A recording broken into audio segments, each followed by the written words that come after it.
Last week we talked about forgiving yourself and the importance of that. Today we're going to talk about forgiving others. You know, in Mark 11, verse 24, Jesus said, "Therefore I say unto you, what things soever you desire, when you pray, believe that you have received them and you will have them." I love that promise, don't you? Everybody loves that one. But right below that in verse 25, he says, "And when you stand praying, forgive if you have anything against any, so that your Father who is in heaven will also forgive you your trespasses." So a lot of times we can't even get a breakthrough in our prayers because of bitterness or anger that we're still holding on to about someone.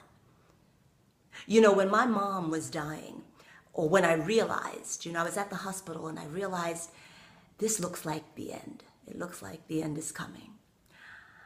I called a friend of hers, someone that she'd been close to, for many years. Well, they'd been friends since I was a child. And I called her, I said, this looks like the end for my mom, And I asked her if she'd be able to come to the hospital. And she said that she was going out of town. And she didn't come to the funeral.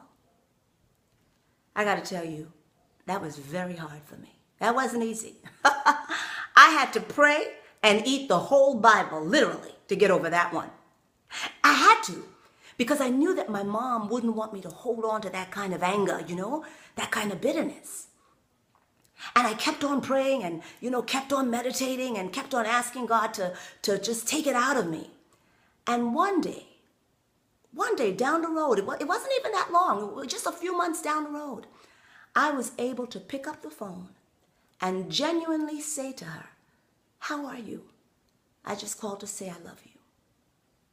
Now that was not me, that was God. Only God could do that. We've all been hurt, right? We've all been disappointed. Somebody we trusted or somebody that, we care about said something or did something. But we have to let it go. It won't, it will stop our prayers from being answered. It's not worth it. A lot of sicknesses and diseases are rooted in unforgiveness. It's not worth it.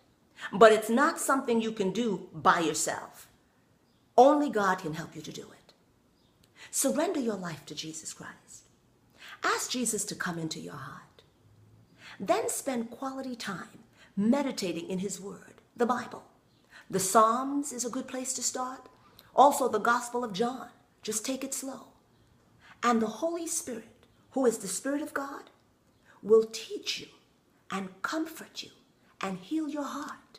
So that when you think of that person or you think of that situation, you'll be able to just breathe a breath of peace. I love you. God bless you. I'm Hazel. I'll see you next time. Let it go. Ask God to help you. He will.